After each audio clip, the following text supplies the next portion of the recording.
Now is it working? Now do we have sound? It's always something. There we go. All right. Mila is a spice addict. We're all spice addicts. I was telling someone that I've got mine up to like 14, and they're like, I thought it only went up to 10. I'm like, no, it goes up. It goes up. You just got to be willing to own it, own your addiction. That's what's happened. We are back. Yeah. Um, Episode 30, making progress. So we're going to give everybody a moment to wander in, and it'll go a ways. It's a lot of spice, but on the PTC, you can, of course, magic up all of the melange that you need to make, the high end food stuff that I don't often make on live. I probably should, because we got all the low tier stuff on live, but I mean, you're eating like 30 of them to feed that particular addiction. It gets pretty extreme. So while everybody comes in tonight, we're going to be covering some of the updates. We're going to look at some concept art, and I do have some lore that I thought would be kind of fun to go over. More spice liquor. Yeah, the higher tier stuff, you don't need the Moadib for the higher tier stuff like the coffee or the wine. You just need lots of spice. So not the melange, just the spice flower. So it's something, and not everybody wants to do it. But I think it's something that I'm going to have to invest in on live before too long. So as people wander in, there we go. Camera's good. Yeah. For those of you who are new and just stopping in for the first time, many, many thanks. My name is Meg, also known as Dead Woman Walking. Been gaming for a while, been doing the podcast for a bit. Really super excited to be here again. We've got tonight is some of the updates that have been kind of going back and forth. Some of the talk going on from the devs has been a little vague, so we'll talk a little bit about that. I've got some concept art. As always, I found some great art to share. And then got the lore. So right now we're just waiting for the inevitable ads that are about to start. You've collected about 18,000 spice beer and food. You'd be surprised how fast that will go. If you push it, you'll be surprised at how fast that will go. Tonight is the last night of the clock mess for the UK, and so we'll be losing our hour in just a few hours. I don't want to do it. I'm going to sit back and drink out of my chum spice mug.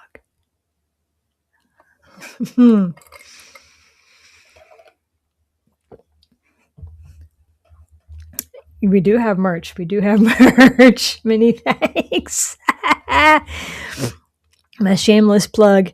My son designed this for me, and I thought it turned out looking really good.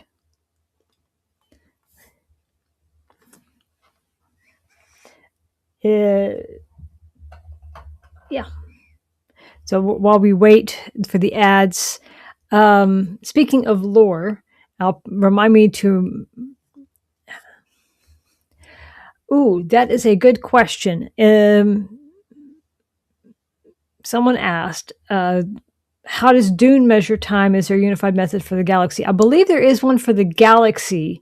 Essentially, it's however many years past the Butlerian Jihad. But as far as how does Arrakis measure time, it's kind of wonky because their orbital mechanics are a bit weird. So I'm not quite sure how.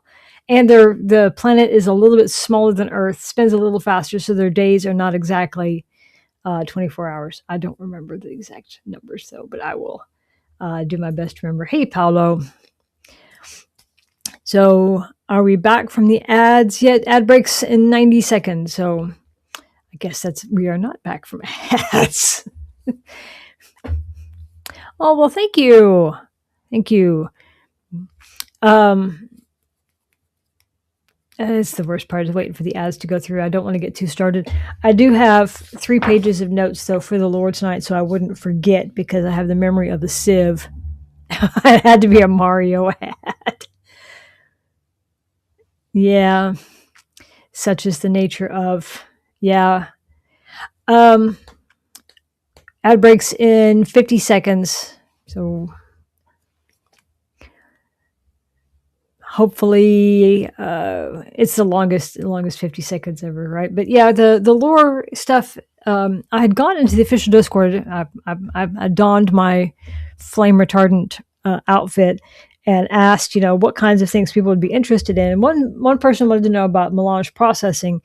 Unfortunately, the books really don't talk specifically about a lot about processing of melange into its different forms. So that one I couldn't find any answers on. I mean, we know that it's essentially spun out in a centrifuge to get the spice out of sand.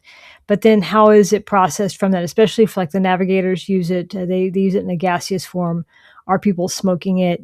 Or whatever people are doing with melange. We saw what looked like kind of like smoking it in the prophecy show. So is that just straight up, we're dropping the sand in there and putting it? I don't even know how would you do that, but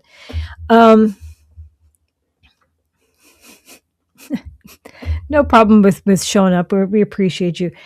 But also I almost forgot. I splurged. I spent money I shouldn't have spent, but I got the tarot cards. And they're beautiful. They are absolutely beautiful. It's got a nice little magnetic box that opens up, and the art is based from the most recent movies, and does not follow the quote unquote traditional Rider-Waite symbology. But if you know the cards, then you're kind of there. You knew I would. So we got the Fool, which is, I think they did a good job with most of the symbology. The Magician, they do look really nice. They've got a nice feel to them too. High Priestess, naturally, and so forth. Now, some of the in player, the characters are on more than one card, but they're in there in multiple ways. Stilgar. And so it's, I think we got the Chariot.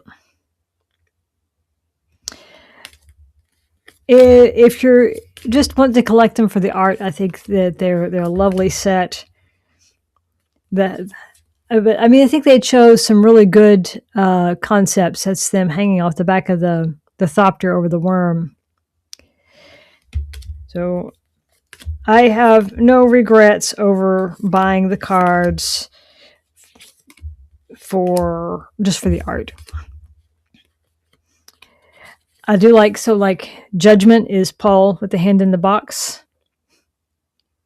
The how things could go either way. But yeah, I thought they were a nice fun set. And then hold on. Yeah, let me put these away. The back of the cards, that's the art. So, hey, Zach, how are you doing? We were just looking at some Dune merch.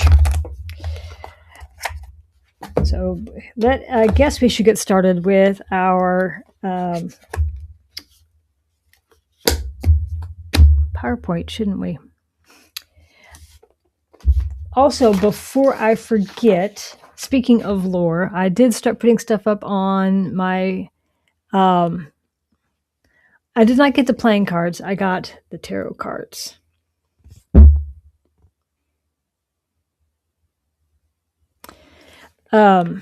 But speaking of lore, I did start putting stuff up on my Patreon. The first bit is up that covers a little bit about how Herbert is showing us some of how Paul is different and Paul knows he's different. I think the book does a better job of showing Paul's change than the movies do. Don't get me wrong, I love the Villeneuve movies, but in the book, in the desert, Paul essentially tells his mother, you wanted me to be the Kwisatz Haderach, but I am something completely different, and I'm not going to tell you what it is. I'm going to have to show you what that is. So I like that difference in how we see Paul change. In the movie, he seems a little more reluctant, but in the books, he's not looking forward to it, but he's definitely more introspective, I think, than movie Paul. All right, so let's move into our PowerPoint. Remember, if anything great is going on Twitch or on YouTube or ads or whatever, y'all need to say, because when I have the PowerPoint up, I cannot see and I don't want to miss anything exciting. Was it USAC that had gotten the playing cards? I know someone had shown some of the playing cards. They looked really cool. Let's see here.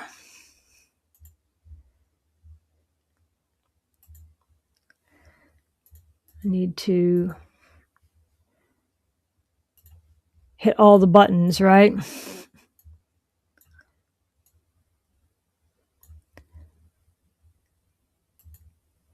And we're going to look at a different screen. I know it's all the buttons.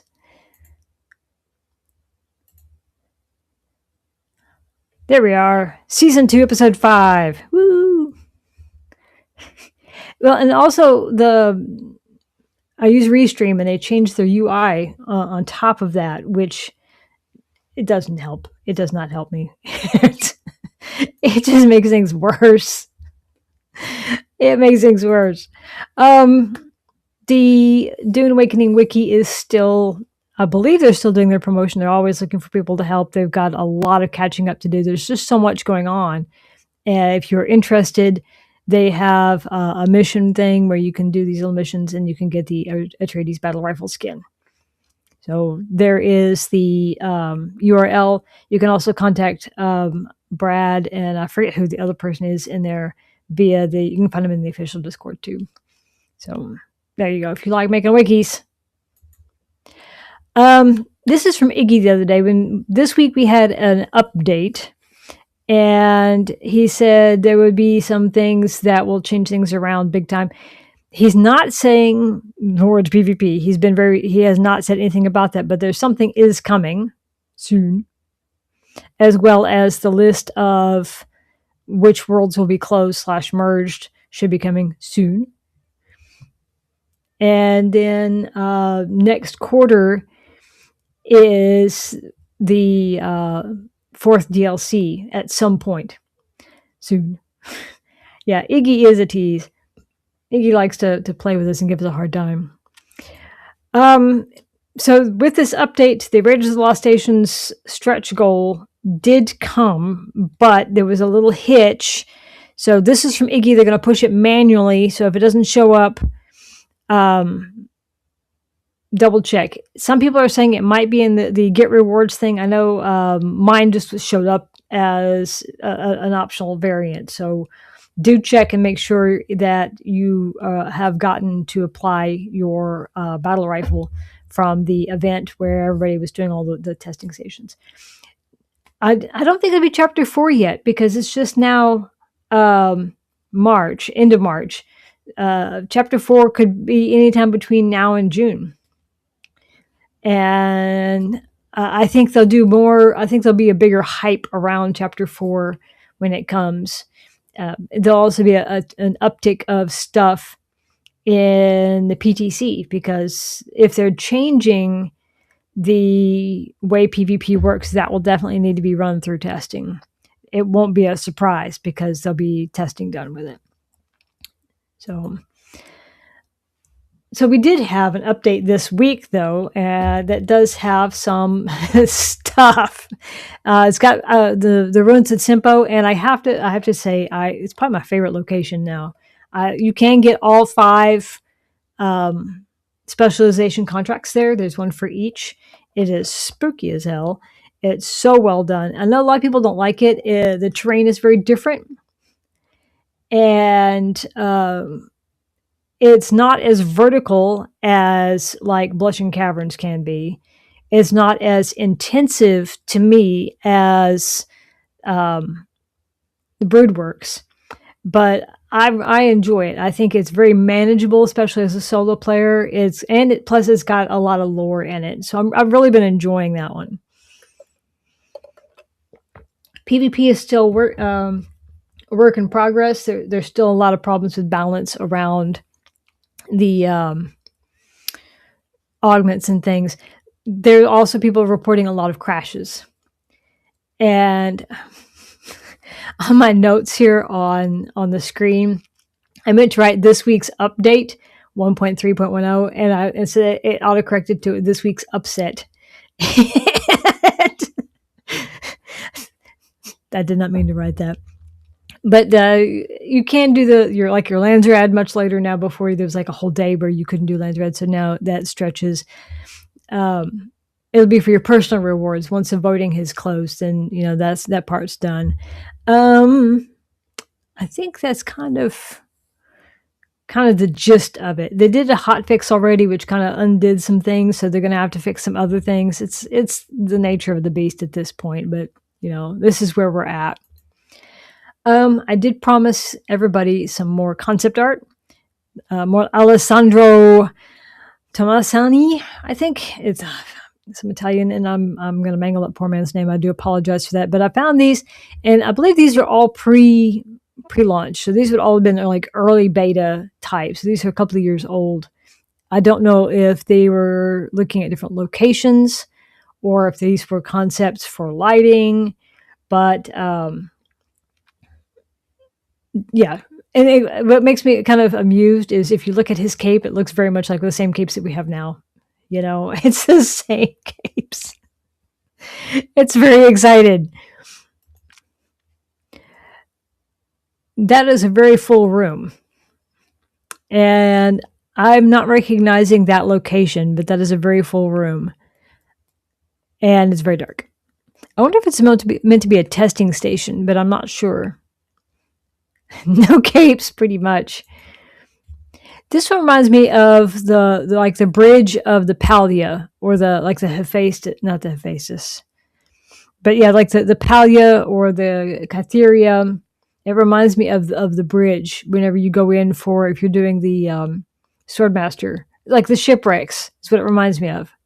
This one does, because like he's standing right where the thing is. If you're doing the Swordmaster quest, he's standing on that box that you would normally go get. Definitely a shipwreck. And I found it interesting, again, that they're all Atreides wrecks. This one's definitely an Atreides wreck. You can see on the chair to the right, there's a very faint eagle. So it's definitely an Atreides wreck. As much as we don't like to think about it, the Atreides are indeed losing this war. That is a tank. We all want tank, but we need a tank that has value to the game. So this one was some lighting concepts when they were playing around with the lighting. So, and early on, a lot of the faction stuff that we saw was Harco.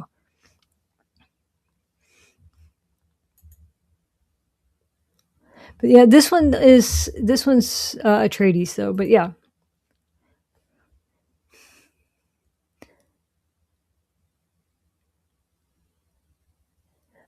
Raban just looks, I don't know, like he's cousins with the glutton. It's not a good look.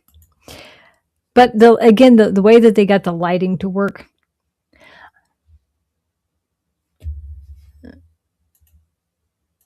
Raban, if you go to the Hark side, instead of signing on with Duke Leto, you sign on with Raban.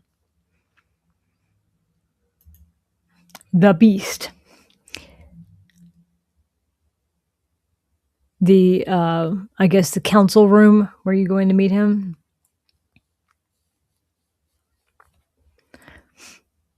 But yeah, all of the early faction stuff that they showed us was Hark. Partially because early on, the Arakeen wasn't even on the map. There was like a spot on the map, but you couldn't go. It was not done for a long time. More lighting concepts. Yeah, and that's one of the things that they're just waiting. You've got all of the I guess civil servants. You've got people in armor, and they're just waiting. Yep, the paranoid. I like how the paranoid. It's Gurney's lyrics that she quotes back to you. It's one of Gurney's songs. A little bit of Dune lore for you. You also hear Gurney's lyrics in Testing Station 2. Which armor is he wearing? I don't recognize that. The still suit. He's wearing. I don't recognize what he's wearing. I don't know if that's one that didn't end up in game or if it's just a swatch that I don't recognize. I don't know. Stuff happens. Is it the Chum still suit? Possible. More concept art. This looks like some of the stuff that they've shown for the smuggler stuff. Now I haven't done the chapter 3 yet, so I don't know. But this was, of course, well before the game launched, so I'm not sure what this was meant to be versus what we actually got. I do like the idea of these big structures out here being reused for something. Did I blink out of existence? Story of my life. Am I back? Hugga Basin South.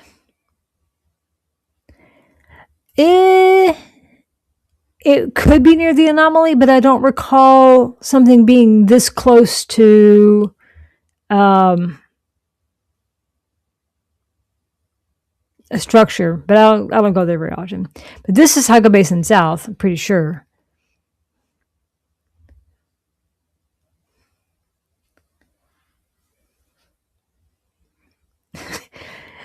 Getting the ham out of the oven is indeed important. Oh, sure, I would love to see the cards if you're up to sending some.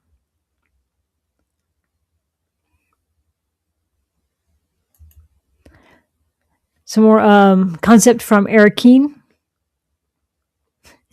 It's all good. Just I like how even the places we can't get to or see directly, there's stuff. And there's piles of dirt. There's just things kind of stashed away and out of the way, even though we can't see them or get to them. I love how they've done all of that. Some early concept for the rift before it was dark as hell down there. I don't mind having some light in there. I wish my wish for the rift lighting is to be consistent. Because there's places, if you're doing the rift run, I'm talking about, where it's like it's dark, blank light, different dark, and it's not consistent as you fly through, and that annoys the crap out of me.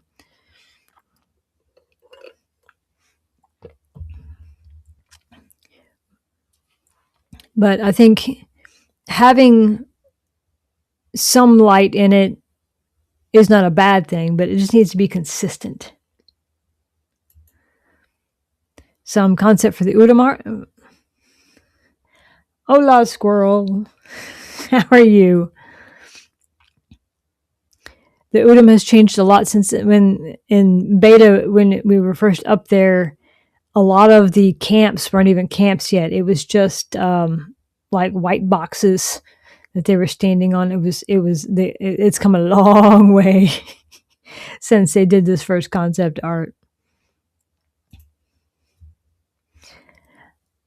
I think this was probably meant to be where the Table of the Gods is now, because it's in the gap. But it reminds me of, and if you were looking north-ish, if you're standing at the south side of that island where the Table of the Gods is and look north, this looks like it could be that spot. That's what it reminds me of. Yeah.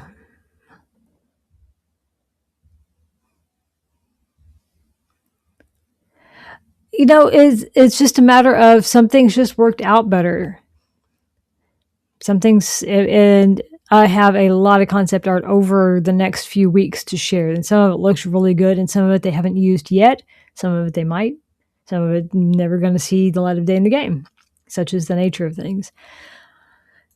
But now we're into the community roundup part where we're going to look at some of the screenshots and art creation and things that the community have submitted. That's probably the biggest reason I go into the official Discord now, is just to kind of see what positive things the community is doing. There's lots of not so positive conversation, let's put it that way. And I try not to get tangled up in it. It's very easy to get tangled up in that drama, and it's not good for anybody. Because people have very strongly held beliefs and they're not going to change their minds. Anywho.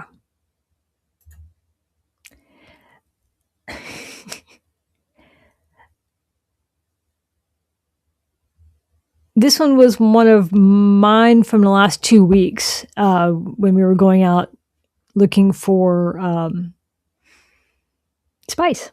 So to the question someone asked in the official Discord, I think there was a misconception that I never go out there. I do, but not for PvP. And that was always kind of the question, is when people ask me if I'm going to the deep desert, I always got the impression they were asking if I was going to fight. And the answer is no, I'm not. I'll go get resources.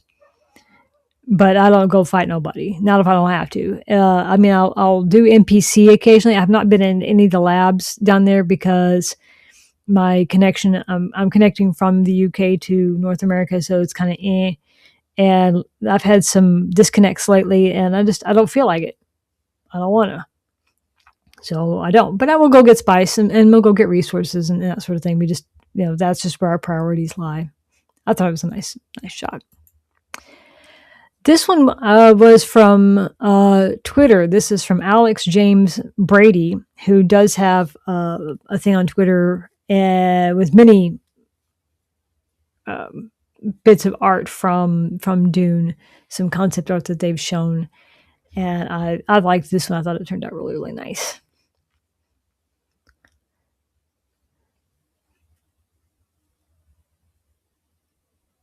Just a different vision of what the worms look like, more like the 1984 worms. This one is from Agriton on the official Discord. That's one bad thing about Discord is I never know how people pronounce their names. So if I mangle your names, I do apologize. But this one's the Sentinel. You've been up in the Sentinel.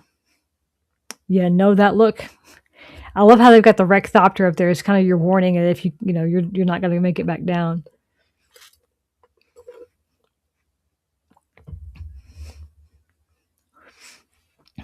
I think there's just some locations we all take those shots. The Sentinel, the top of the Hand of Kadir, pretty much all over the deep desert. It's just such a scenic game. This one is from, I'm going to mangle this poor guy's name, Rothnar on Reddit. Did an Atreides build that he showed off. I thought it turned out really, really nice. I found an interesting choice to use the garage doors for Thopter. But if that's because my thing is like if there's a storm coming, I'm like, let me in now. Don't make me wait for the door. I don't want to wait. That would make me very nervous. But nice build. This is from Artemis Bright on the official Discord. They also post a lot of stuff on Reddit, and they've posted things in the past on Pimp My Dune. So if you are looking for build inspiration, Artemis Bright does a lot of Dune building and interior decorating, and their stuff always looks amazing. Their stuff always looks amazing. I was going to say, one of the nice thing about the Smuggler set is the roofs let in a lot of light, and that's something kind of new and different. What roof is that? I'm not sure. But yeah, I like the hatch because it's like a skylight. But I don't recall off the top of my head what those two are. But they're one of the roof bits. I think they're one of the sloped roofs, but they're not sloped. So that's probably why it looks different. Because there's the slope, there's the roofs that have the cloth on the top, and then there's the roofs that have the louvers on top. And I think those might be the louvers, but they're not in there at a slope. Would be my guess. This is from Blocksmith on the official Discord. I thought that one turned out really, really nice. It's so nice to see people do builds and get the pictures during the day, especially hardcore builds, because they're so dark and it can be really hard to see. But I think this one turned out really, really nice visually. I think it was a pretty impressive build. I like how it looks like a kind of like a bug squatting on the rock. See, that one might be easy to move too if they had to move sieges to move worlds because it's kind of elevated, so you have a little wiggle room underneath. Maybe. This one was called Carrier Cove Room by Suki on Reddit. They've got a carrier up to 199 kilometers an hour. I'm impressed.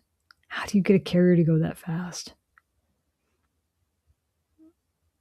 I've gotten like an assault up to 160, but I don't know how they got to go that fast, but it looks really good.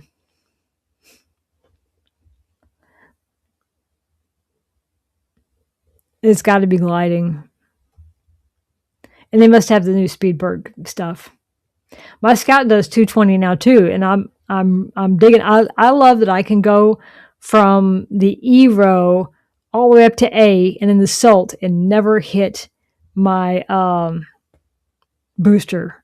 I love it. They're going to take it away from us. I know they will because it's easy to abuse. But for now, I'm digging the speed. I'm digging the fact that it doesn't immediately fall out of the sky. You know, the assaults are much nicer to fly now with the specialization stuff. I will miss it when they take it away. I get why they will though, but I will miss it. It is the nicest bug. It is a very nice bug. This one's called Northern Exposure by Coyote on the official Discord. Actually, my new favorite bug, worst bug ever, is if you go running around Hago Basin South, you could be getting Mark IV and Mark VI health kits. They've been very generous with health kits of late. Not that if you're running the overland maps, you're up to your eyeballs in health kits anyway. But it's a nice little something for when you're just starting out and you're in copper and like, oh, it's a Mark IV health kit. It's quite nice. They'll fix that too. But that is a nice picture. I love that's one of the nice things about the Atreides set is those passageways. This one, if you might have seen it on Reddit, this one was called Someone's a Comedian, Video Gamist on Reddit post this. And if you've been out in the deep desert and you've been out with a harvester, you kind of know where this is going. So I like how they've gone over everything. Now this is their second time over it. They're doing a good job to make sure it's completely clear. It is a brown pant moment. That is definitely a brown pant moment.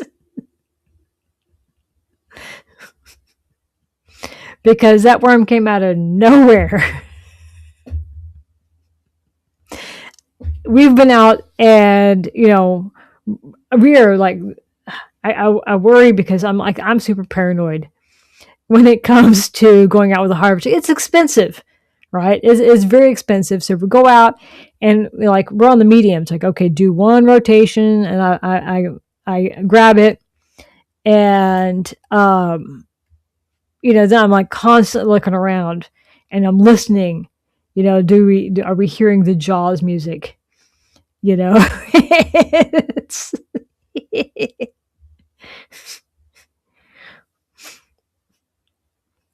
and I am so paranoid.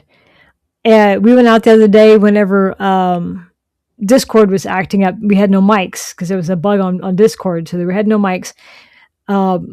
Proximity chat in this game, if you aren't that close, if you are not together that close, I cannot hear. So I'm doing the transport. Mila's doing the harvester, and I see the little mic icon pop up. I don't know what she's saying, but I'm like, I'm picking you up anyway because just in case, just in case. Yeah, it is not good, but we made it. We made it. We only had I think one or two very close calls. Oops. This was from Floofy on the official Discord. Again, we've all taken this picture. You know, the moon out in the official Discord, the aurora, it's just so relaxing. And now that you can cross it in just a few minutes instead of half an hour, it's a lot less stressful. A lot less stressful. I cannot complain about that. I will miss it if they adjust it. I will miss it. I grabbed this on Facebook. I'm not going to share the name because Facebook, everybody posts with their real names, so I don't want to do that. But this was someone talking about their bad parking job. And I would love to know how they did this. I mean, I've I've had some wonky parking jobs where, like downward facing dog, but I cannot imagine how they pulled that off. I don't even know how they did that.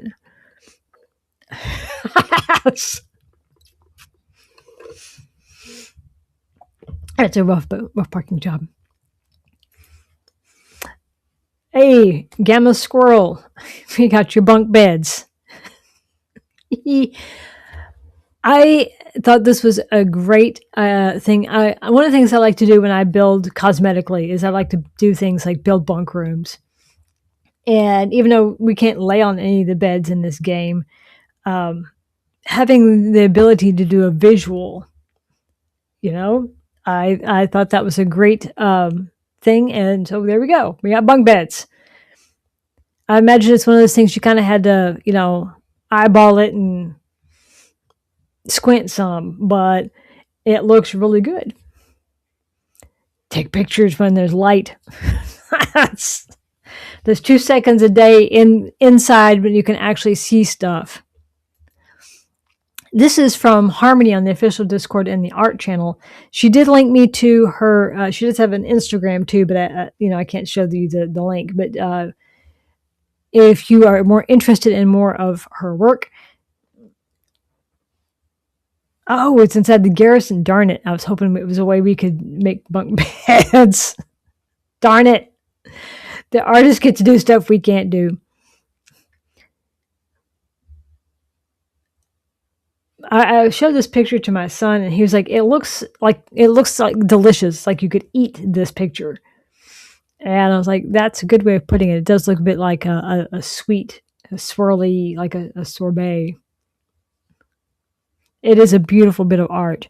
And again, this is the biggest reason I lurk around in the official Discord right now, is because just the art and the stuff, the conversations around the art have been really nice. And the screenshots. This is from John on the official Discord. Every now and then you capture those really scenic moments. The Harco lights and the smuggler lights are very blue. And with the atmospheric effects from the storms, it can look quite moody.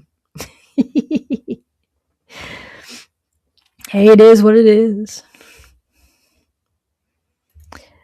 This is also from John on the official Discord. And for a while, we didn't get a lot of wrecks. And so now I'm glad that we're seeing them, hearing them more often. I think we need to keep that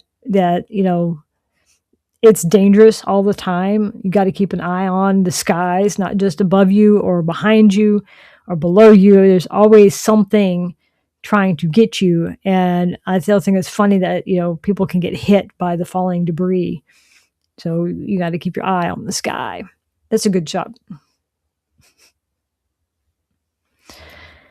This is called, this is just a little Muad'Dib, and this is from Daughter of Dune on Reddit. Daughter of Dune posts a lot of stuff on Reddit, a lot of really nice screenshots and builds too, which is quite nice.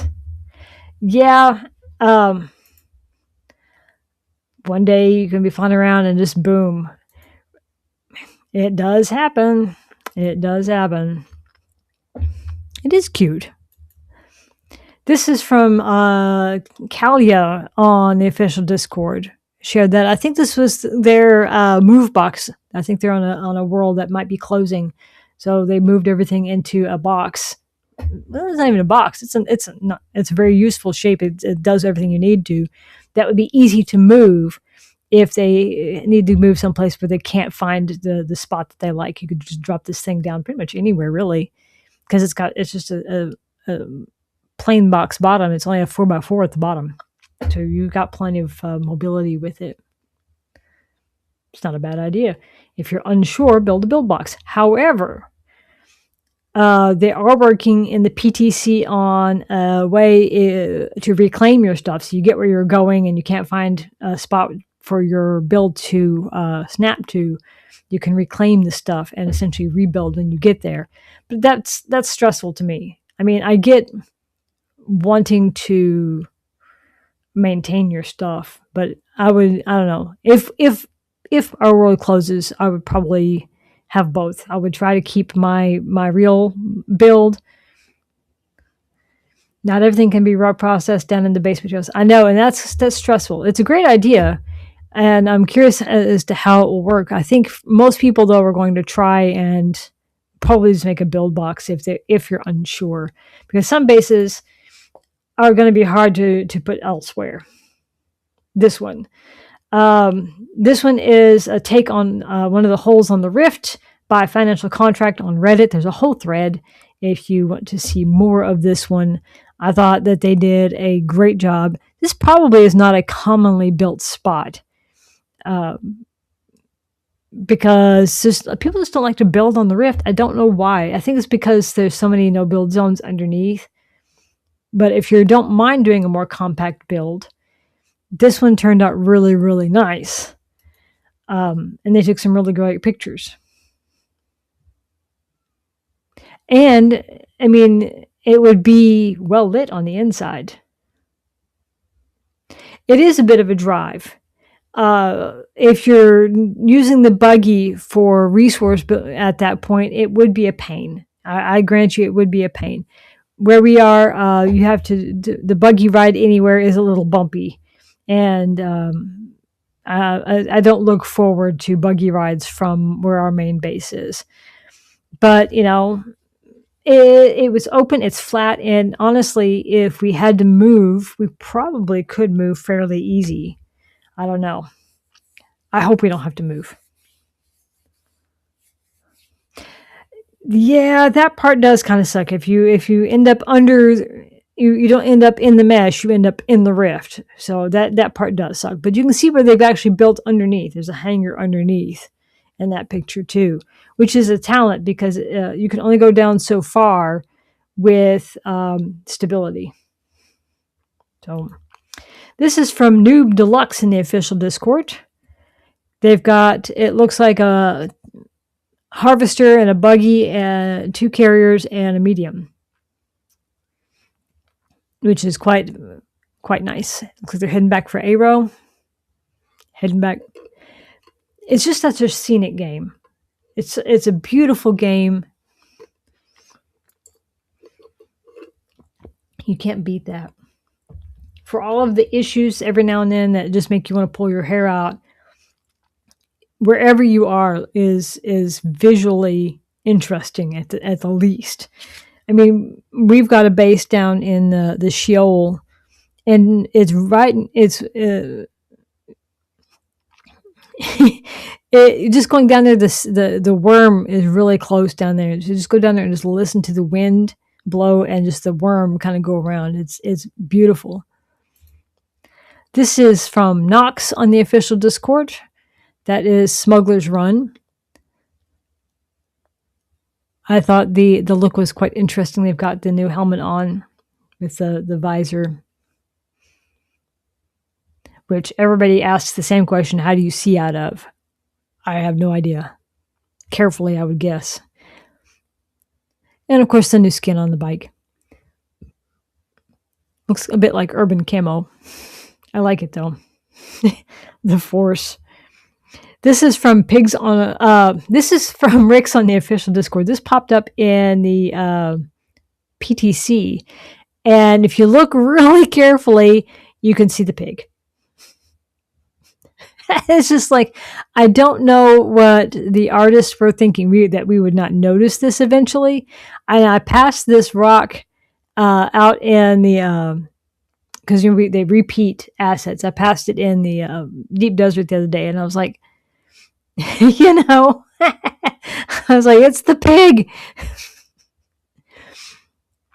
We got pigs on Arrakis.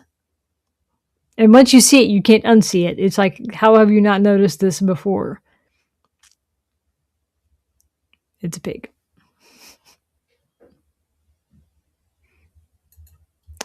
This is from Sharp Briar on the official Discord. She went out watching the big storm.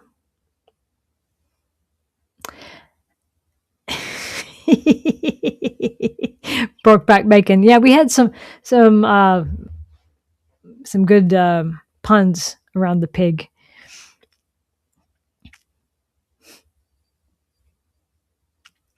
But I think the Coriolis out in the deep desert, or any of the big storms, if you're willing to go out and stand in it, is beautiful. I mean, I wouldn't go out there on wipe night and stand there in your good gear because you're going to lose it. But just for a passing storm, it's quite the visual.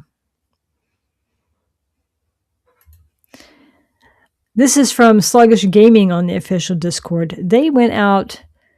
I don't think that's the deep desert. But yeah, oh no, that is the deep desert, isn't it? Why they're on a bike out there in a rad suit, I don't know. I couldn't tell you. But there they are. On a bike in a rad suit in the deep desert. Hey, if it floats your boat. Think it's a Blushing Cavern? Possibly. Probably up to something, no doubt. You're right, people are always up to something. Can't blame them. This is from Terra Incognita on the official Discord. And I think some of us have had this moment where you're just like, how? And brown pants. Yeah.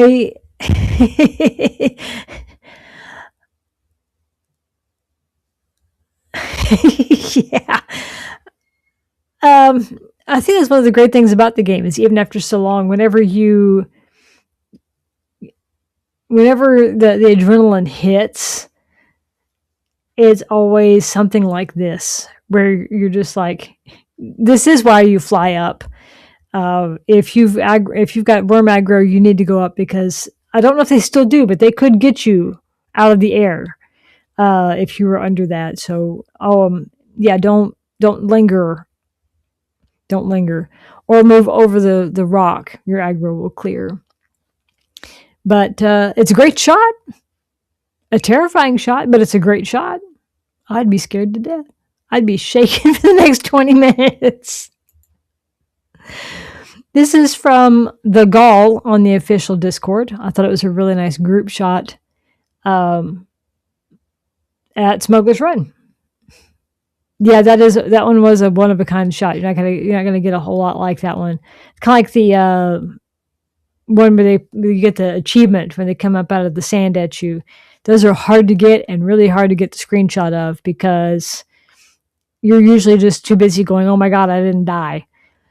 But I thought this was a great shot. I think they're there. The fact that they're all in matching outfits, the color swatch looks really good. I think the guy on the end is posing though. He's like, I think it does look good. Smugglers Run is fun if you're out there for the race. It's a little tougher if you're there to fight, but I do like the race. We've taken bikes and we've taken the tread bikes. I like the tread bike if you're just there for giggles. But if you're wanting to run it for serious, you probably want to have the regular bike. This is from Turtle on the official Discord. Again, deep desert, great shots. I know that face. He looks like he looks like he's got duck face going. It's funny. It's funny. This one's a great shot. This was a work in progress from Valka Ariel Itan on the official Discord. They were looking at the Mentat Assassin. They did say it was a work in progress, so I hope to see more soon. I was trying to explain the little Mentat thing to my son, and he's like, it's a bit like a bee. It's a it's a little ROV thing about the size of a hummingbird. Yeah. It does look a bit like a mosquito. It does. This is from Variable Ian on the official Discord. Out there, I guess, clearing aggro. Yeah, the Hunter Seeker. Thank you. I was like, words hard today. I don't know why, but yeah. So lots of people have been learning to be more reliant on the still tents to clear aggro or to hide out in case of storms. Someone said, I do not know if this is true, so don't come at me if it doesn't work. Oh, hold on. Sack, what did you do?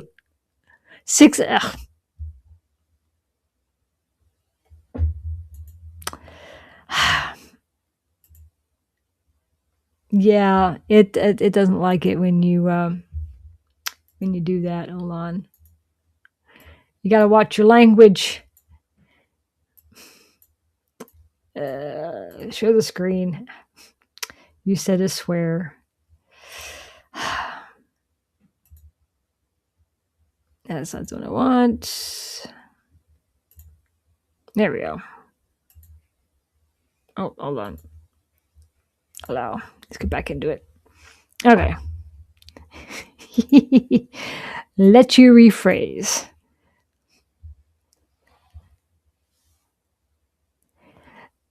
Yes, the still tent, going into the still tent will remove worm aggro.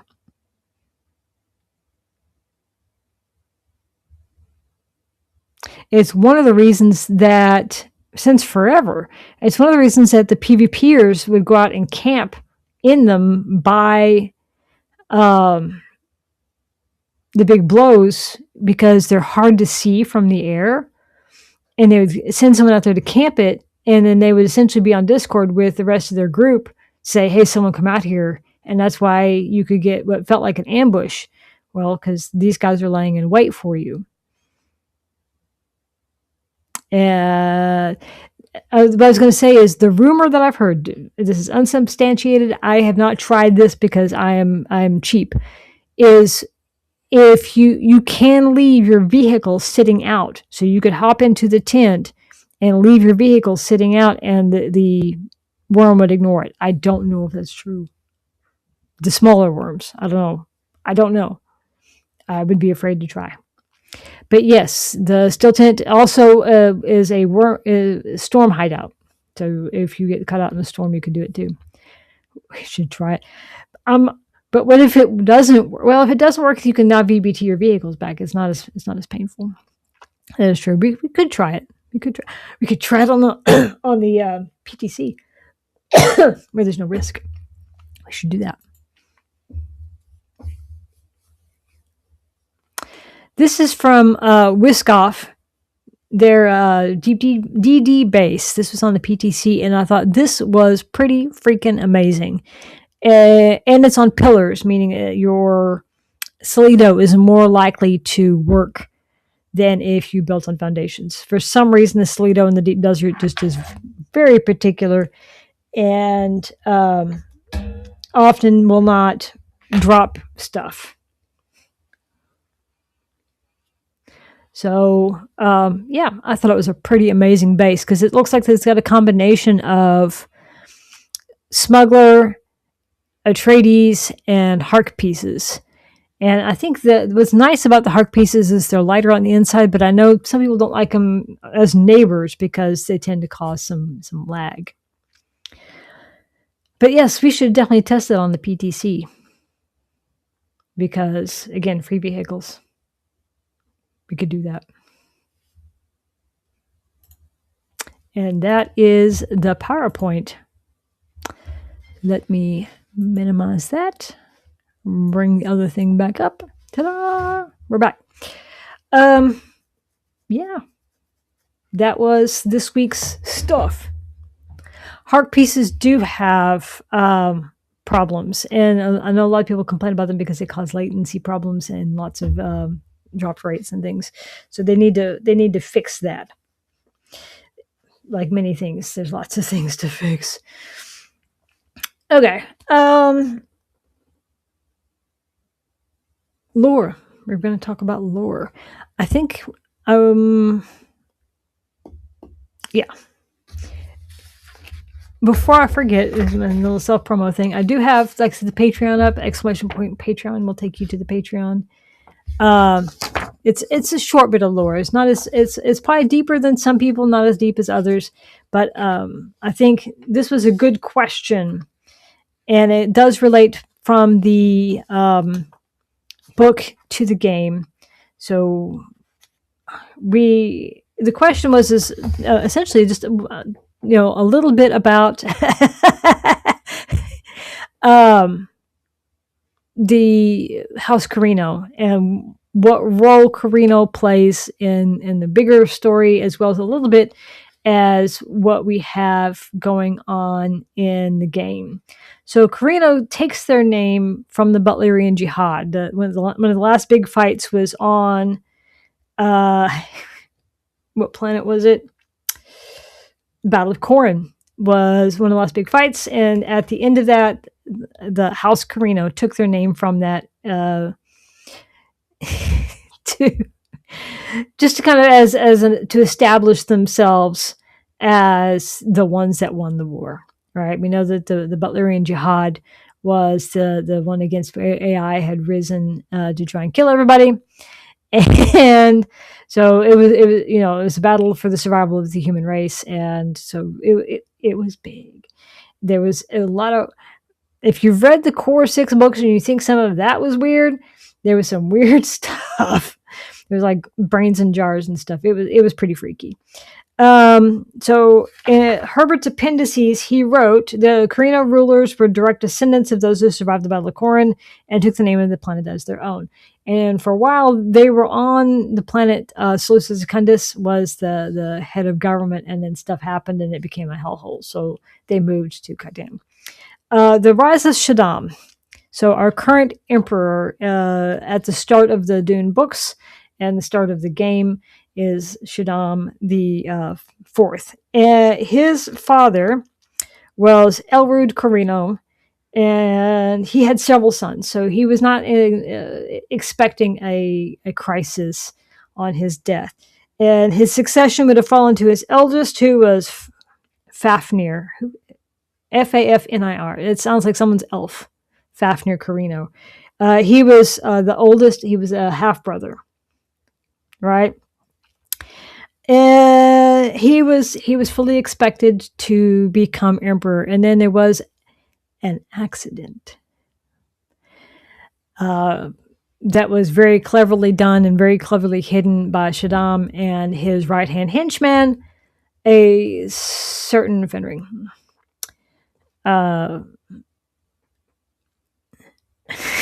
It does. There's lots of accidents.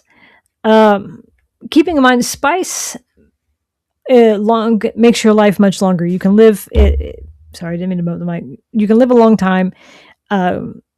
the emperor was getting a little older, and Shaddam just was getting really impatient.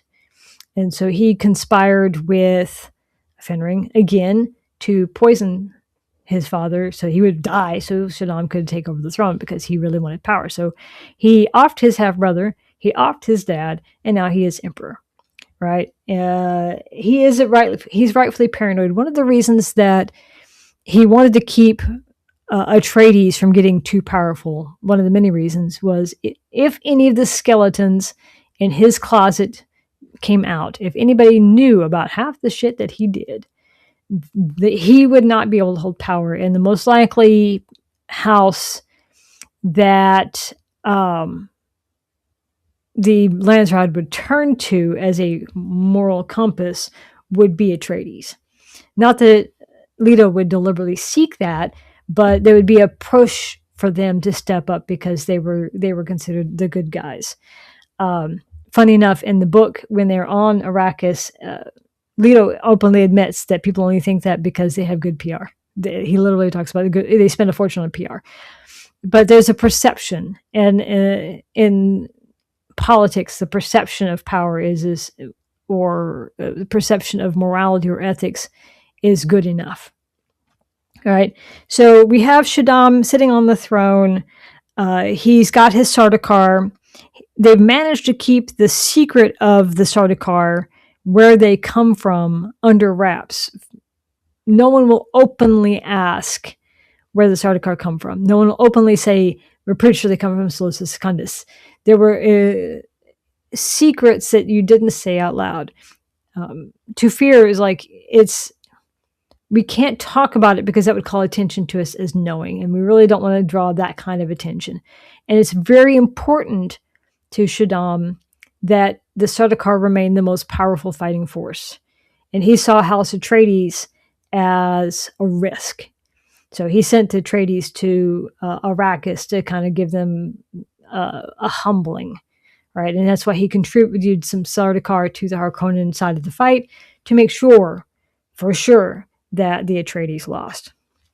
But before that, there was Tyros Rifa. Peter knows a lot of stuff.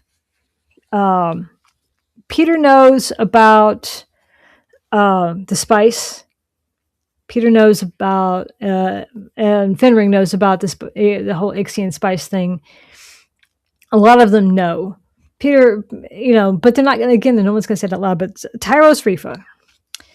Tyros Rifa, oh, we got an ad starting. I'm going to have to wait until we get done. But Tyros Rifa links to the game, I think. This is something really potentially provocative for people. And when people say they don't want to read the house books because they don't consider them to be canon or whatever, I'm like, the devs have. And we know they have. If you've run the Bene Gesserit arc, they mention Tessa Vernius. She's in these books. Even if you just read the abridged books, which is what I've got, there's some people who are just really adamant about not reading the Frank Herbert books. They don't want to read the Brian Herbert books that have considered them to be real as part of the stories. But the devs have, and everything in there leads up to what we have in the game. The same way it led to what happens in the books. Everything builds on top of things. And this is all essentially young Leto's lifetime, like from the death of his father and how he ended up taking over. And how Gurney came into Atreides, how Duncan came into Atreides, and how he ended up a swordmaster. And all of those things and their fanatic loyalty to House Atreides is all right in there. And yeah, I find that one funny. Why is Jason Momoa in part 3? I thought he was dead. Read the books. And that one's just going to get weirder as you go. That just gets weirder as you go into those books. Yeah. So as soon as this ad break is over, we're going to talk a bit about Tyros Rifa, but I don't want people to miss it because it could be big. and his relation to fan service. It could be big in relation to who we are in the game, but it also sets who the emperor is as a person and the things that he is willing to do to hold power. To be fair, they're all power hungry, and they all have these. They all have skeletons in the closet. Most houses have, hidden spice. There's assassinations. There's spying. I think at the end of is it House Carino where Paul is born? That whole thing with Peter and the Reverend Mother. I found that to be very interesting. Hold on, my computer's making a funny noise. I don't like it when my computer makes funny noises. 26 seconds. Okay. It must be something. Oh, yeah. Well, you're in Brazil, Paulo. It's hot. Hopefully it cools off some. Okay, 5 seconds and we can talk about Tyrus Riva and who he is. Okay. We are back. I mean, at this point, my washer died this week. At this point, I really don't. Okay. Tyrus Riva was an illegitimate half-brother to Shaddam and could potentially have a claim to the throne, but he had no interest in it. He knew who he was. He was fine where he was at, and he's referenced at the end of chapter 2 in the records room. So the incident mentioned there, that links to Tyrus Riva. And so who we are links to that incident. Now, Shaddam didn't appreciate having this half-brother and wanted to make sure that he was not going to ever be a problem. So he had Tyrus Riva killed, and in the books, he is incinerated. Right? But also, Tyrus Riva is the half-brother, through a different parent, right, of Rhombus Vernius, who is the father of Bronzo Vernius. So Tyros is Bronzo's grandfather? Uncle. So Tyros is Bronzo's uncle. Shaddam and Tyros share a father. Tyros and Bronzo share a mother. That makes Bronzo Vernius Shaddam's half-step nephew. There's no direct blood between them. It's relations, so they're not blood related. Bronzo would never be a contender for the throne, and Bronzo was definitely in the Vernius house, but Tyros is dead. Bronzo was alive, and we are a Gola.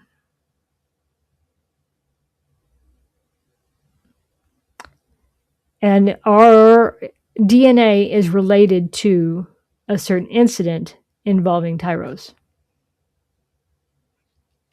And House Teligari, I believe it is.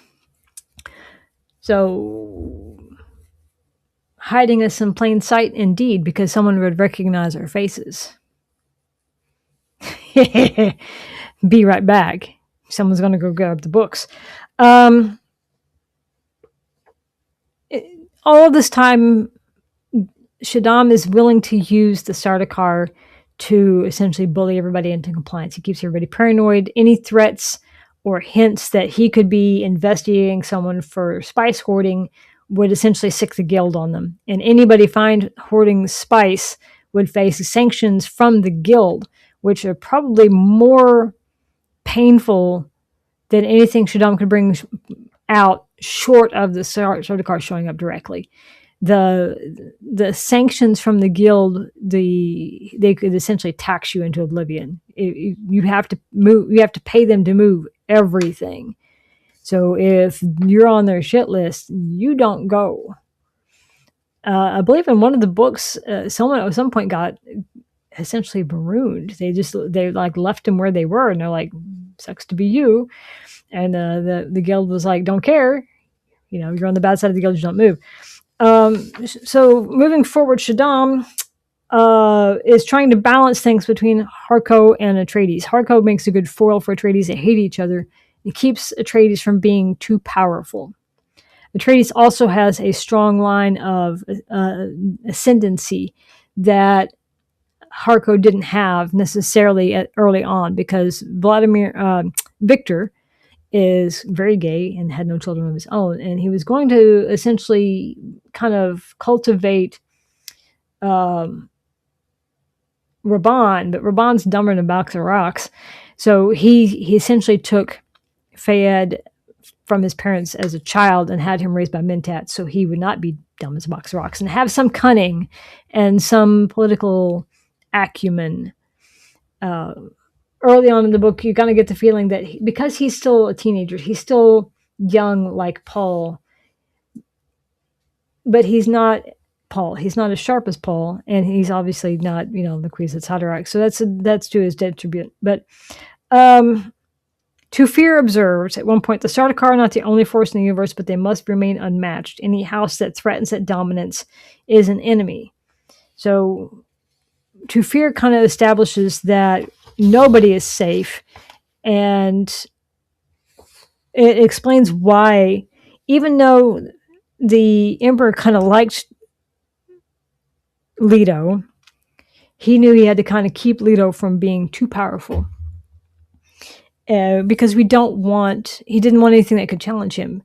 He didn't want anything that could challenge the Sardaukar. And the funny thing is about that is the Sardaukar, when they came up against the Fremen were like, they're not bad. They're not as good as us, but they're not bad. Essentially giving House Atreides something that could indeed challenge the Sardaukar, which leads, funny enough, my brain this went gear hopping. The environment that created the Sardaukar is what makes them so badass, right? The fact that Sos Secundus is a hellhole, and they use that to train the Sardaukar to weed out the weak. Only this tough survive. Arrakis is also kind of a hellhole, and their kindly God has essentially honed them into the people that they are today. In the next Patreon thing I was going to talk about the ecology as a power play in Arrakis. And the two of them, their ecologies, the planets that they're on, shape them. But they have different endings, right?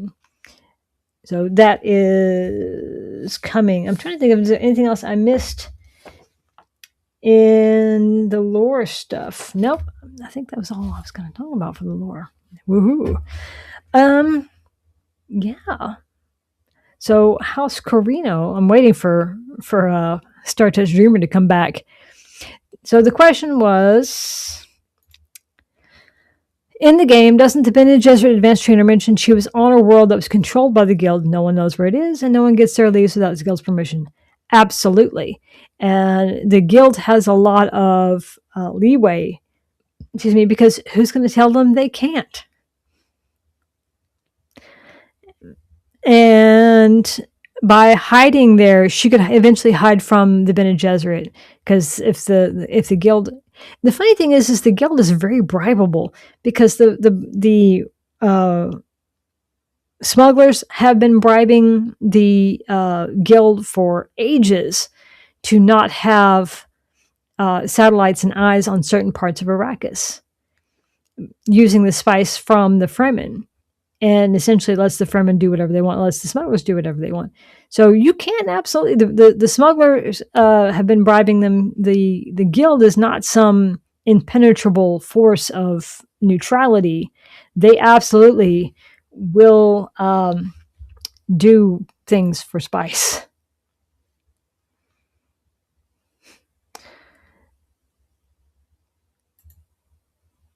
So the Sardaukar get chained by Sosus Secundus to be a military, Arrakis adapts the Fremen to be a society. And that's the thing, is the Zinsuni wanderers went from planet to planet to planet and were sharpened, like that blade that Zentara talks about, from every experience. And they've turned it into a religion as much as the Bene Gesserit impacted it. They leaned into there's got to be a purpose for all of this suffering. And the purpose for that is so that we will survive Kalazak. We will survive the end of the universe. We are, our kindly God has given us this pain and this suffering to make us better. And so they survived. The Zinsuni Wanderers survived all of those things. And, when they got to Arrakis, they were home. And the Sardaukar don't have that religious zealotry that the Fremen have. That makes them exceptionally difficult to fight, because you can't really win against a zealot, because either way, either win or live or die, the zealot wins. And so they don't have a whole lot of self-preservation that way. They're willing to die for their beliefs. The Sardaukar are willing to die because they were told to. And I don't know. There's a fanaticism for both, but the Fremen have them beat. And the Fremen also have numbers that the Imperium doesn't know about. They think that there's only so many of them because they've been able to hide themselves, when there's millions of them. And they fight with that ferocity of their assuredness of being morally right. And there's something that's something the Fremen have that the Sardaukar don't. There's just a difference. So, Star Touch Dreamer, did you go look in a book? I'm curious if you went to go research what it is, because I'm pretty sure, here are the spoilers, I'm pretty sure that we are the Emperor's dead half-brother. Now, in the book, Shaddam did have him incinerated, so there'd be nothing left. But we're not in the book anymore, are we? And the fact that Tessa Vernius is also somewhere on Arrakis gives evidence, it gives weight to how Vernius plays a bigger part in things. What case?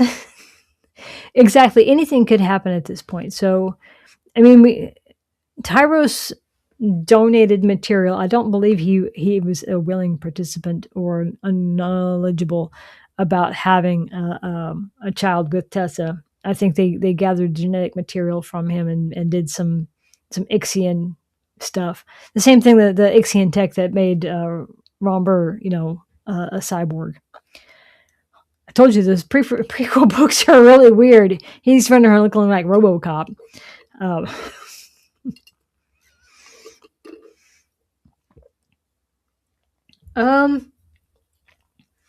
So it would have been the same. I would think that all of the events leading up to the tipping point from one timeline to the other is Jessica's obedience.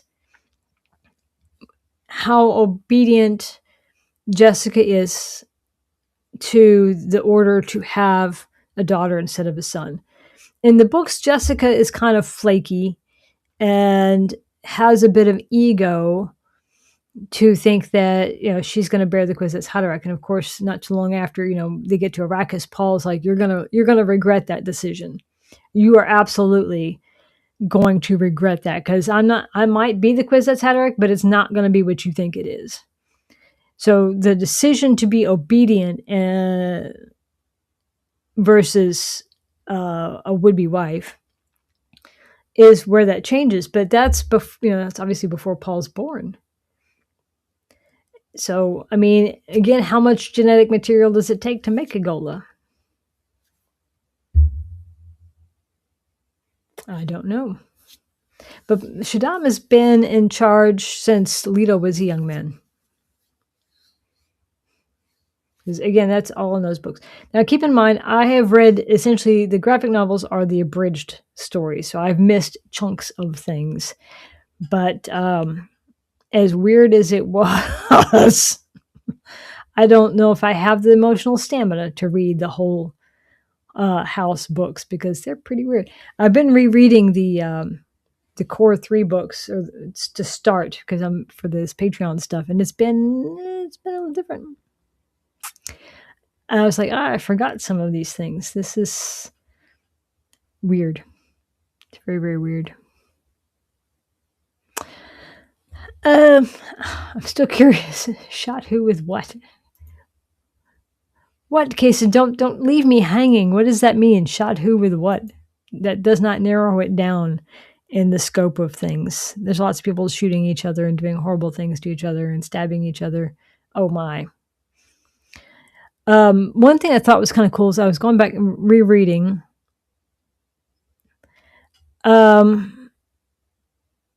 Was things like in chapter 2,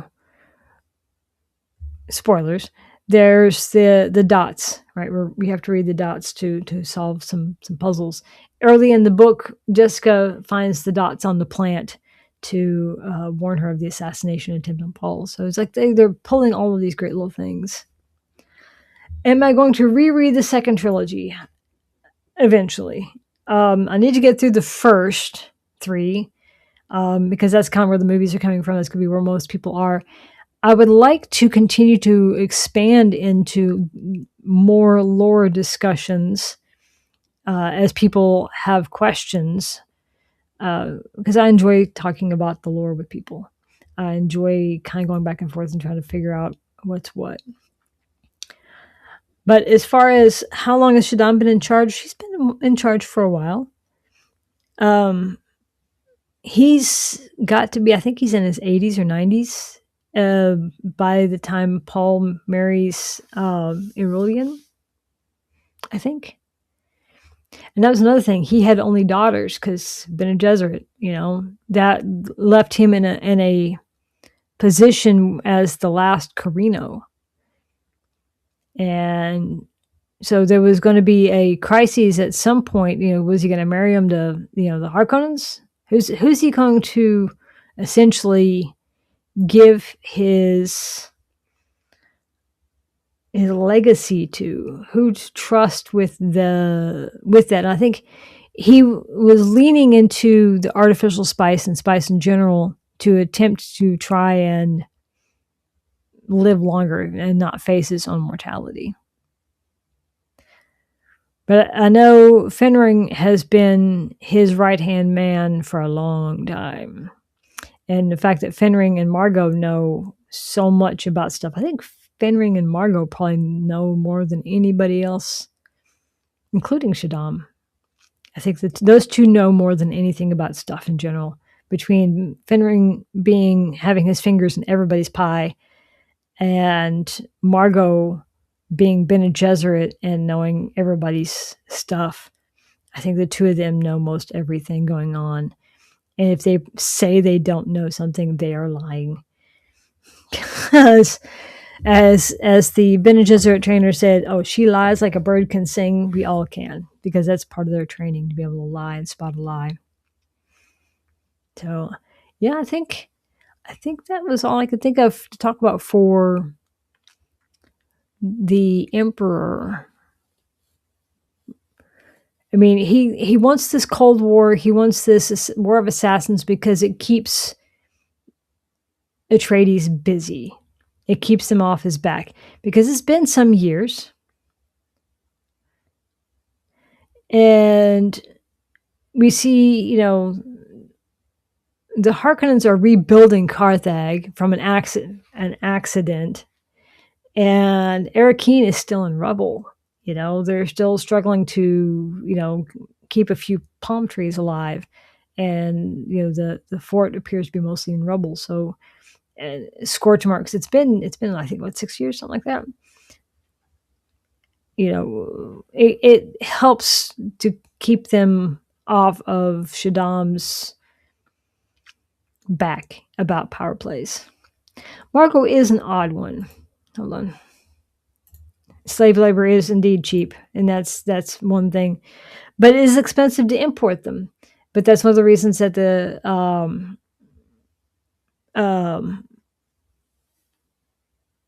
Karab and the slavers are running around essentially grabbing everybody. That's why the slavers keep running up at everybody's camps.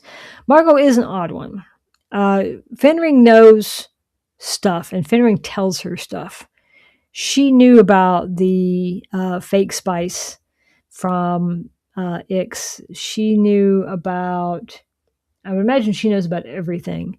The two of them have such a weird relationship. He's fine with her having kids for the Bene Gesserit, and the two of them just kind of bop through their power plays. And they're an odd couple. To be honest, the two of them probably between each other know everything, and it's a matter of which side did they find it out from first. You know, the Bene Gesserit are pretty good about keeping secrets, but she's she's going to have her own plots. They are very much their own twisted soulmates. They really are. They really are. For the greater good. Just hot fuzz for the greater good. New Carthage does have some battle damage. I mean, it's right next to Old Carthage, so it's still kind of a wreck. But they are rebuilding. But it's pointed out. I mean, there's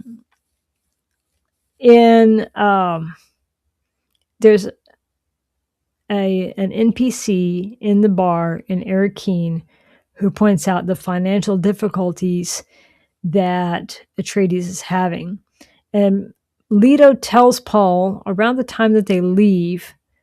Either the time they leave Caladan or when they first get to Arakeen. I forget the timeline, but he essentially tells them, we don't have a whole lot of money. We are not ridiculously rich. People have a perception of us that we're the good guys, but we are not up to our eyeballs in money. We don't have.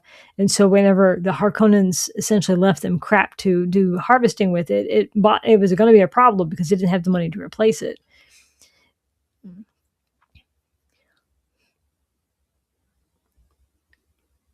And so they're kind of in a bind. We also know from the Harvester radio that the House Atreides and House Harkonnen are still both vying back and forth for the Spicing Guild to give them favor, to give essentially work for them specifically to get them more spice, because whoever is selling the spice is going to be making the money. So they're back and forth trying to get the Spicing Guild to work with them so they can, it's always this thing that's going to keep these two houses from becoming a problem for Saddam. And with the wedding being off between Aristay and Fayed, it makes you wonder, would they put Fayed with Carino? It would be a good political move for Harkonnen. Would be an interesting move for Carino to do. But either way, we're going to have the... Okay, so the question was, if the Spicing Guild is what mines the spice, why do Atreides have their own harvesters? The guild is who operates the harvesters. In the book and in the movie, when they go out, when Leto takes them out with Kynes, the harvester is working for Atreides. And Atreides was going to take their cut, essentially. They're the ones putting forth the money and stuff ahead of time. And that's why when, they operate the machinery. They're the ones who are experienced in going out and finding the spice blows, harvesting the spice blows, doing the refinement of the spice. That's what they do, right? That's what the Dune men do. So you have to have the employers, the employees, who's running these things. They're from Caladan's from a SeaWorld. They have no idea. This is not what they do. Harkonnens were wealthier. They did have their own harvesters. They did have, but they were also on Arrakis for 80 years, I think. So they'd been there for a while, and they were very, very careful with their money laundering, but they were skimming some and hoarding some spice to drive the prices up for, for production. So they were quite wealthy because they were skimming. But the idea that the Dune men are essentially the union of people who operate all the machinery and who do the spice production. So which house is getting the benefit of the union? Which house is getting the benefit of the experienced Dune men to operate the machinery and take those risks? And but in the book and the movie, you see Leto go out to the harvester. Those are not House Atreides troops or House Atreides people. Those are all Dunemen that he's rescuing off of that harvester before the worm takes it. And in the books, funny enough, as they're taking off right before the harvester gets consumed, Paul sees two men run off towards the rocks, and he realizes those are Fremen. So it's not House Atreides putting people on those things that have no idea how to do it. It's Dunemen.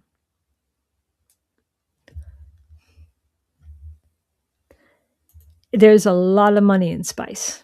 There's a lot of money in spice. Everybody needs it. So, but before, House Atreides wasn't doing the spice production. They didn't have the contract with Chom or with the guild, or now they're having to split resources. If you have two potential employers, Atreides and Harkonnen, they have to make their contracts look good. They have to have a reason to go work for one. And the Solari, if you talked to the banker, the banker talks about Solari are not the same thing as, essentially, a lot of houses have house script, or planets have essentially what is a planetary script. And so Solari are apparently quite valuable as a more universal bit of money. So there's a lot of, and also to keep in mind, Herbert, like many other authors, is there's some stuff that he kind of glosses over and hand waves as this is why things are. But as far as in the game, the two houses are vying for the contracts with the Dune men to work for them. The Atreides are trying to appeal to the Dune men themselves with better contracts, better working conditions, more safety conditions. And we saw Leto talking about that when he was mad that there was not enough spotters or not enough, there's not a backup carrier because something happened to the carrier that was supposed to be there. Something happened to it. And of course, Harkonnens are trying to get the Spicing Guild with bribes to the higher ups, the guys who actually sign the contracts. Excuse me. Because unions are funny that way. So they're just trying, who's got the better employment deal. And the Dunemen are in a weird position of being bondsmen. They are not, they have a lot of power as a group, as a union, that a lot of other unions probably don't have.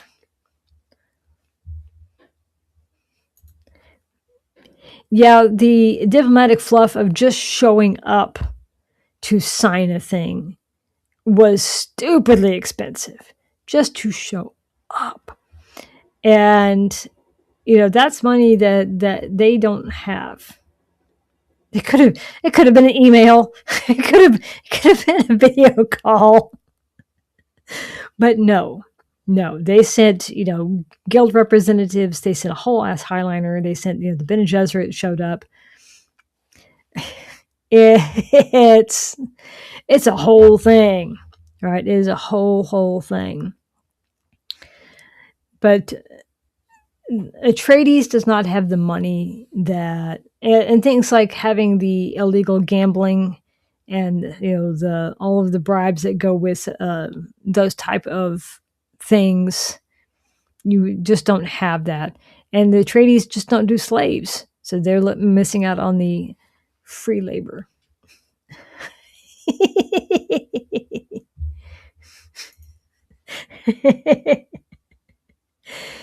Yeah. Hit the little thumbs up icon. One thing about this cup, though, it's very small. This is technically a stemless wine glass, so which I found interesting as a Chom spice mug. And this is water because you can't be drunk on Twitch. And I am a lightweight, but it means your drink goes really, really fast. So I'm gonna have to switch to a water bottle.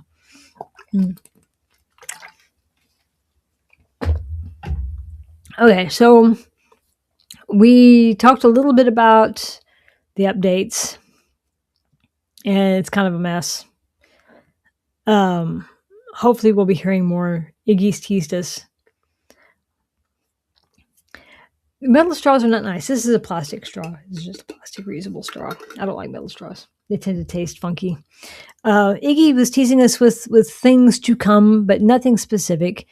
We had hot fixes this week. We know sometime soon, in the next 3 months, we're going to have chapter 4. We'll have a DLC, and probably wrapped up in there, there'll be the Deep Desert rework and some PvP rework, which hopefully will include, some kind of balance with the new augment stuff. The closures and mergers will happen sometime very soon. Sometime in April, we're supposed to be getting the list of worlds they expect to close. Iggy had mentioned in like one line that the sale that they just had, because Steam had a big sale, that they're relooking at the numbers, making sure that they're closing worlds that need to be closed. So, we should get that list of worlds that will close in April, at some point in April. I expect by April 15th, just because that's the middle of the month. So there's lots of things coming in the next quarter.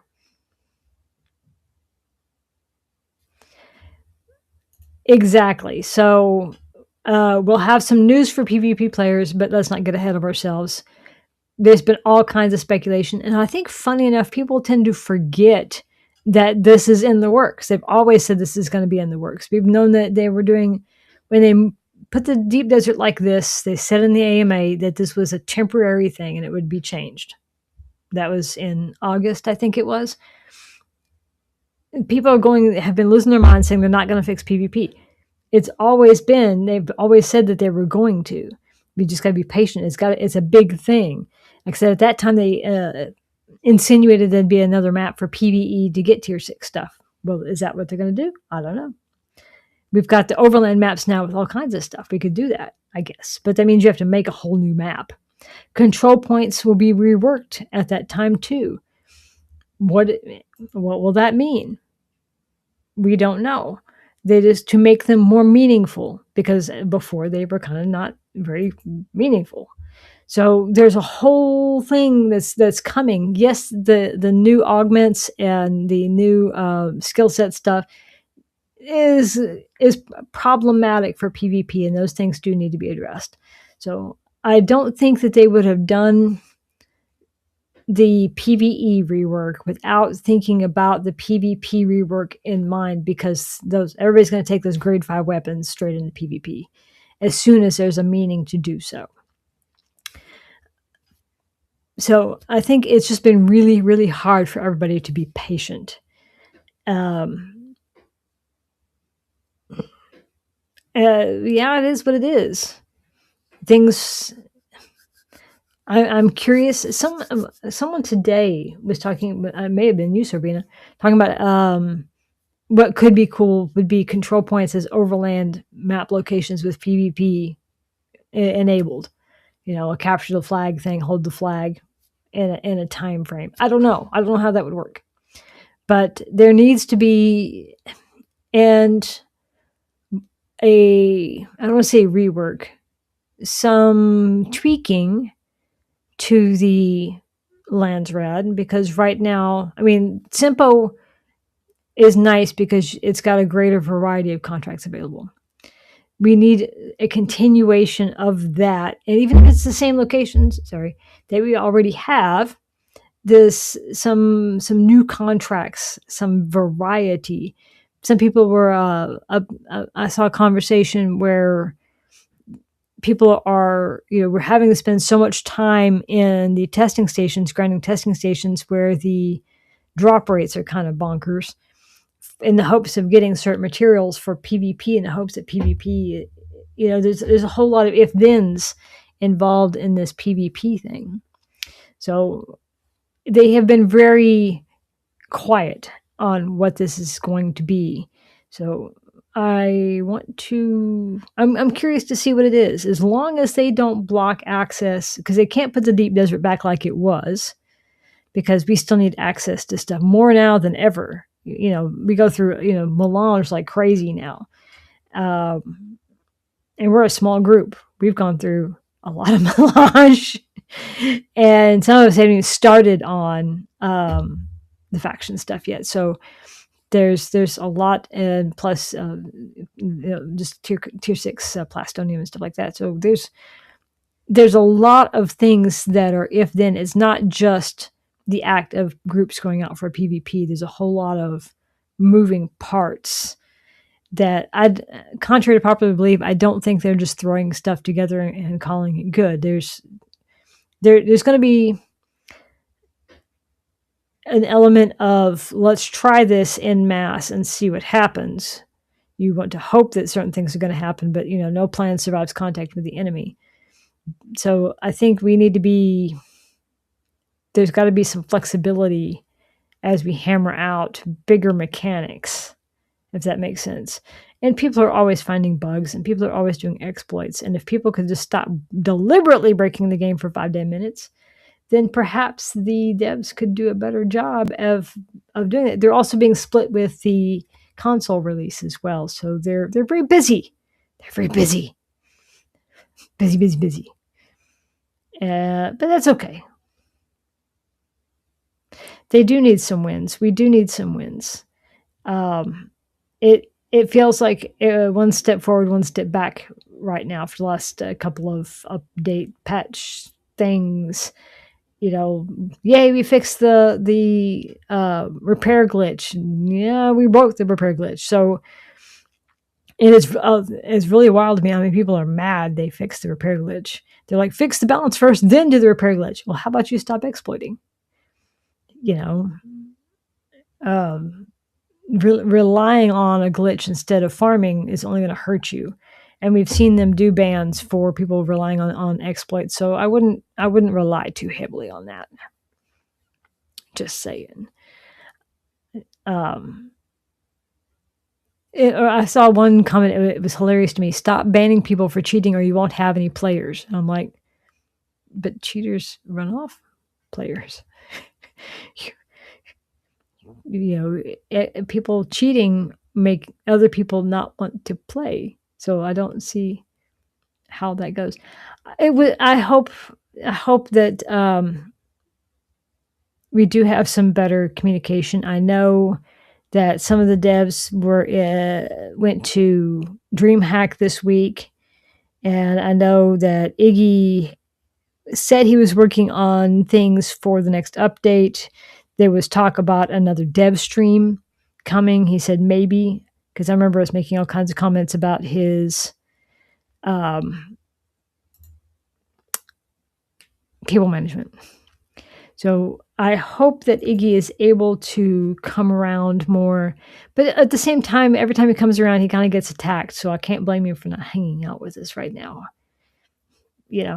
If people could be a little more polite in their constructive criticism, they might be willing to come in and talk with us more. But we've seen that some people struggle with that and have personal goes at Iggy, who is just doing his job. I didn't say there was a dev stream next week. I said he hinted at one coming maybe next month. I've noticed the way Iggy speaks to some people sometimes kind of gives the vibe that he's getting a little frustrated with the constant barrage of same thing over and over and over and over. And unlike us, Iggy can't mute people. Iggy can't block people. I would be a terrible community manager. I remember thinking about the job a couple of years ago. I was like running the socials and doing promotions on social media, or coming in and kind of getting a feel for the community, what's going on. Oh, he can mute other people, but he can't block them like we can. He has to see what they're saying. I can block them. I don't have to look at people that I strongly disagree with, that will never have a middle ground for communication with. And so there's no reason for me to communicate with them, because we're never going to come to an agreement on things in a way that we both want to. So I choose where I put my energy, and I advise other people to do the same. If you're not able to have a constructive disagreement about things, if things always get nasty, or people get kind of stabby, it can get really aggressive. Don't engage with those people. Don't give them your energy.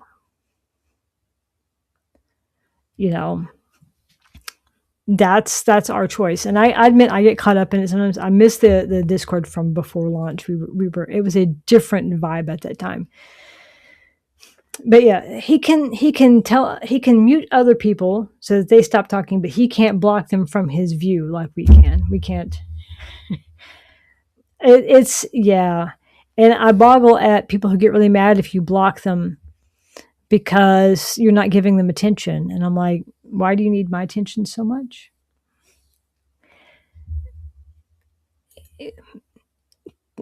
Good criticism, though, and that's the thing, giving clear, actionable feedback about a legitimate issue is a skill that some people lack, and they turn it into personal attacks. They turn it into a barrage of stuff day after day after day after day after day.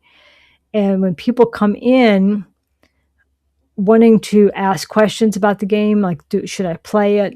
Or I'm having this problem. Is this a common problem? And instead of being helpful and saying, here's some good things and some bad things, or here's this is an issue, right now PvP is out of balance. There's as far as the new augment system and the new the new specializations are going to cause problems. That's a legitimate thing to say. That's not, oh my god, the devs suck and they should all do things to end their lives. We should not be saying. People struggle with that. And it makes it very difficult to have communications with other players in a way that is constructive.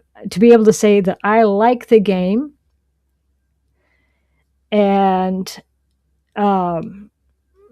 I enjoy the game, even with the quirks and the problems. Most people can play the game most of the time without experiencing these game-breaking issues.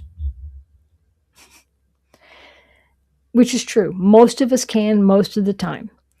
Most of us, if we encounter a problem, is usually short-lived. Okay, most of the time. Some people have had serious issues that have been long-lasting. Some people have had to restart characters. Some people have experienced loss to bugs that have been really bad. That is true.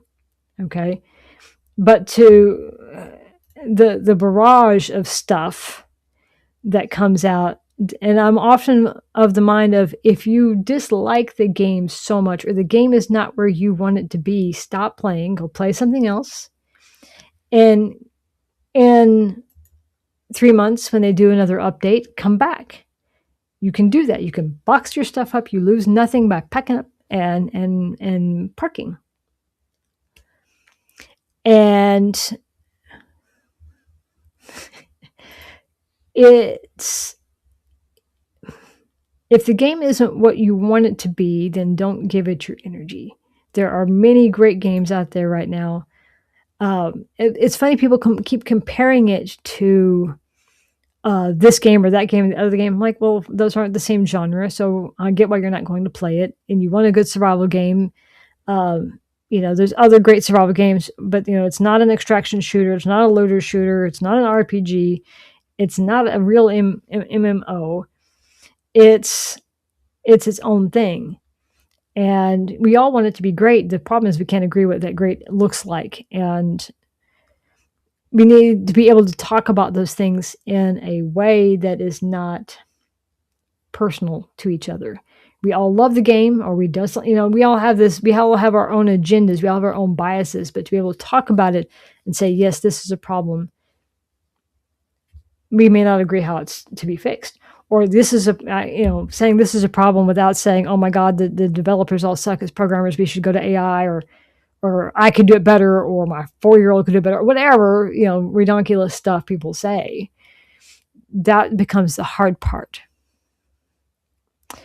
And this is what I was thinking. We've had, some long lasting, very painful bugs.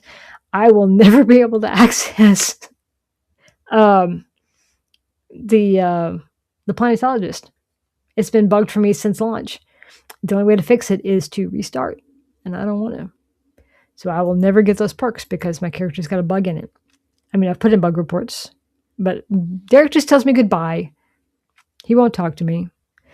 Derek's broke.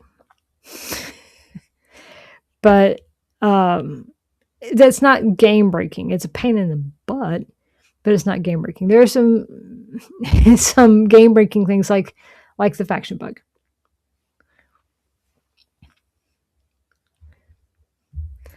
What do you got here? Stardock Entertainment looking to take on 3 games a year to publish, namely indie games. But like the interview of the CEO, he was like, I've seen people create games and do their pitches, and it's like X game but different. And so it is difficult. I think when Arc Raiders came out, people were like trying to compare it to Arc Raiders. And I'm like, but Arc Raiders isn't an extraction shooter or a looter shooter. It's not a survival game. So you really can't compare. Or Battlefield. You can't compare survival game to Battlefield. It's, there is its own thing. Do we want it to be great? Yes. Will they fix it? We can hope. It's a work in progress. I think once the DLCs are all out, because there's a contractual thing with Steam, if you say you're going to put a DLC out in a certain amount of time, you have to do that. I think the next cycle, when they do it, ideally they'll do another season pass. It'll probably be 3 instead of 4, which would make sense. That gives them a little longer to work on it and do bug fixes and things. Here's the thing about the survival thing. I restarted the new character because I wanted to run through the heart stuff. I've never seen it before. If you restart, you forget how hard it is at the beginning. You're like, oh my God, I'm dying. This still suit sucks. People are stabbing me. Why am I dying? I got no shield. Those first few hours are a lot more difficult. They did say that they were going to be doing some tweaks to make the environment more difficult. So there's going to be a time. We need to have a time where we have to make a really hard choice between armor and a still suit. And we need that survival aspect back. And I know this came up around launch time, how some of that felt really easy. And Joel had pointed out, he's like, yeah, you guys are freaks. You have 1,000 hours in a beta. Of course it's easy. I'm like, If, like I said, for a new player, the game it's different. It's different from launch, and it is better in some ways. I would like to believe in my dark little heart that it will continue to grow and improve as we give actionable, reasonable feedback. We don't have to like everything about it. There's things that I don't like about it, and I'm sure there's things that everybody doesn't like about it. But we can give feedback, and over time decide for ourselves, is this the game I want to play? Is this the game I want to spend another 1,000 hours in? Between all of the clients from 2024 to now, I've got 2,000 hours in this game. You know, I enjoy the game, and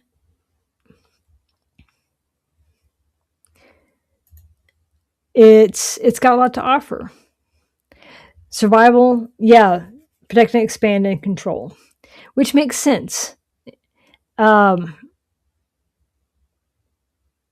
as you go, the environment probably shouldn't be as hard. We can collect tons of water. I like how, I personally still make the choice in the deep desert now to wear a still suit. And unless people are like, no, wear armor. I'm like, no, I'm out on the sands. I'm going to wear a still suit.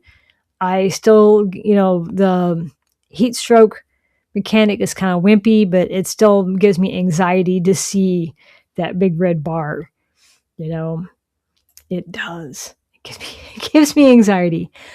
But we need to have a more of a push in the survival thing. We need to be forced to decide deliberately: do I wear armor? Do I wear still suits? Do I take this tool? Do I take that one? I know a lot of people were wanting combination tools, and it's like, no, it's a survival game, and survival games are about resource management. Do you need to have, a Dew Reaper and the big giant Mark 6 blood extractor, which is 3.5 feet long, and 5 blood bags to go into a testing station? Probably not. Or 2 deciliter johns and big dew size and stuff. You don't need those things. You can be more deliberate about what you're picking to go places, and they've kind of eased off of that feeling, and I kind of miss being more mindful about what I needed to choose where I go with what equipment, because to me that's part of the environment, the survival part. The environment needs to be more of an impact to my decision making.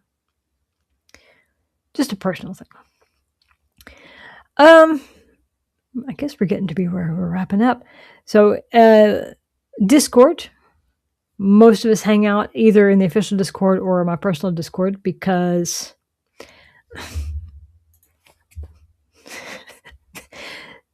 this came up today in the official Discord. Someone went out to the deep desert, they died, and I was like, why did you take your good stuff out there to the PvP area to get trashed? So yeah, be more mindful. We have the Discord. Thank you for you guys are awesome. For us, where we hang out, we talk about different stuff. No obligations, of course. We just kind of get nerdy. Dune, Conan, Star Wars, Warhammer. Yeah, we talk about all kinds of stuff. The merch, of course, my son designs. So, Spice Mug and my other Soon Awakening mug are examples of what you can find on Patreon. I will be putting up another poll as soon as I finish this next recording to decide what we're going to talk about next, because my next deep dive, again, is going to be into the ecology and power of hold on. The power and ecology of the books, how those things drive us as readers, and how it drives the story forward.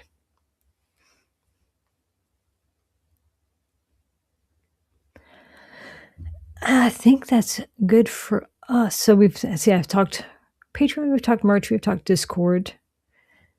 I think that was all the ones I had. Yeah. I think we're good to go. On that note, many thanks for everybody coming out and hanging out and chatting with us. Don't forget to don't forget to like, follow, and subscribe. I haven't watched too much YouTube. Anyway, y'all all have a good night. Many thanks for coming in. I will catch you guys out on the sands very soon. So bye-bye.